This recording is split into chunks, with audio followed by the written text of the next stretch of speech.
جب میت کو قبر کے اندر دفن کر دیا جاتا ہے، دفن کر لینے کے بعد ہم اہل سنت و جماعت اپنے میت کی قبر پر کھڑے ہو کر اذان کہتے ہیں۔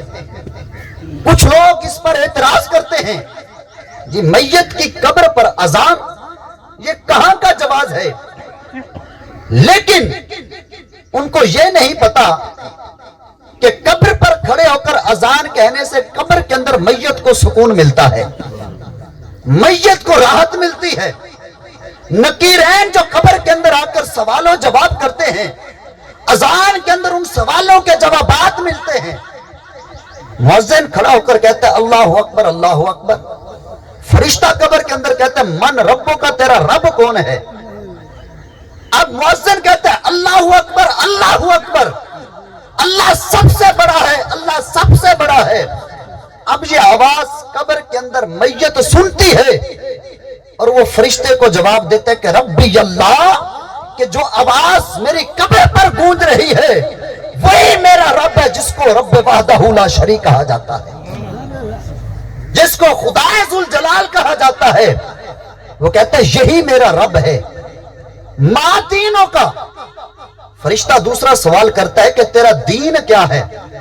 اب قبر کے اندر مؤذن کی اذان مردہ سن رہا ہوتا ہے، مؤذن کہتا ہے حی علی الصلاۃ حی علی الفلاح، آؤ نماز کی طرف، آؤ کامیابی کی طرف۔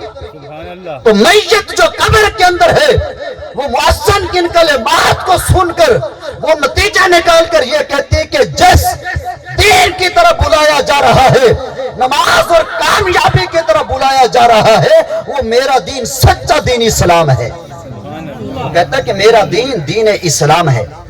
اب تیسرا سوال کیا جاتا ہے کہ من ما کنت تقول فی حق حاضر رجل، بتا تیرا دنیا کے اندر اس شخصیت کے بارے میں کیا عقیدہ تھا؟ اب مؤذن قبر پر کھڑے ہو کر کہتا ہے کہ اشہد ان محمد رسول اللہ، کہ میں گواہی دیتا ہوں کہ محمد اللہ کے رسول ہے۔ اب میت مؤذن کی آواز سن کر یہ نتیجہ نکالتے کہ ہوا محمد الرسول اللہ، جس عظیم شخصیت کا نام میری قبر پر کھڑے ہو کر ذکر کیا جا رہا ہے وہی میرا سچا محمد آخری نبی ہے۔